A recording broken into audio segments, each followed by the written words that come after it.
Hello mga ka-edit, tutorial na naman tayo. Ito naman ang ituturo ko sa inyo. Hello mga ka-edit! Tricks na naman tayo. Yung orange na picture gawin natin juice. Ilagay natin sa baso mga ka-edit.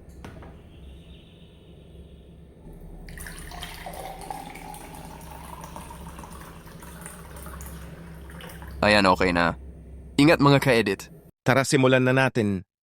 Ito pala ang na-record ko. Kuha lang kayo ng cellphone. At mag-download kayo ng picture tulad nito. Tapos ipatong nyo ang cellphone sa baso. Tapos magpindot lamang kayo sa cellphone. Tapos habaan nyo pagpindot. Tapos kunin nyo ang cellphone. Tapos ang sunod naman kuha tayo ng juice at maglagay tayo sa baso. Tara simulan na natin pag-edit. Open nyo ang CapCut app at kunin ang na-record. Magsimula tayo sa pagbuhos pa lang ng juice. Mag-split tayo dito yung pasalin pa ang juice sa baso. Pag okay na itap ang split, tapos ang sa kanan i-overlay natin. Hanapin sa baba ang overlay. Tapos i-drag nyo sa kaliwa. Tapos hanapin nyo ang pagpindot pa lang sa cellphone. Yung guide natin ay itong puting linya. Kapag makuha nyo na, tapat nyo lang sa puting linya. Tapos pag okay na, tap ang naka-overlay at hanapin ang mask sa baba. Tapos sunod ang rectangular. Tapos drag nyo lang papunta sa baso.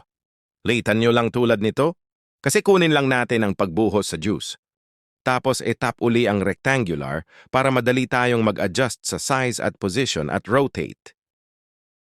Tapos tap uli ang mask at balik sa rectangular para ma-adjust natin ang feather. Taasan nyo lang hanggang 10 para hindi mahalata ang linya. Pagkatapos pwede nyo try kung okay na ba.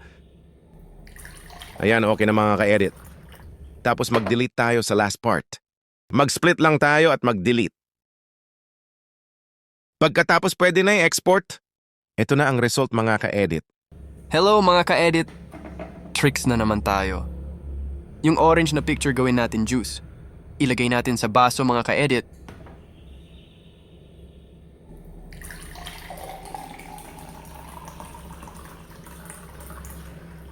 Ayan, okay na.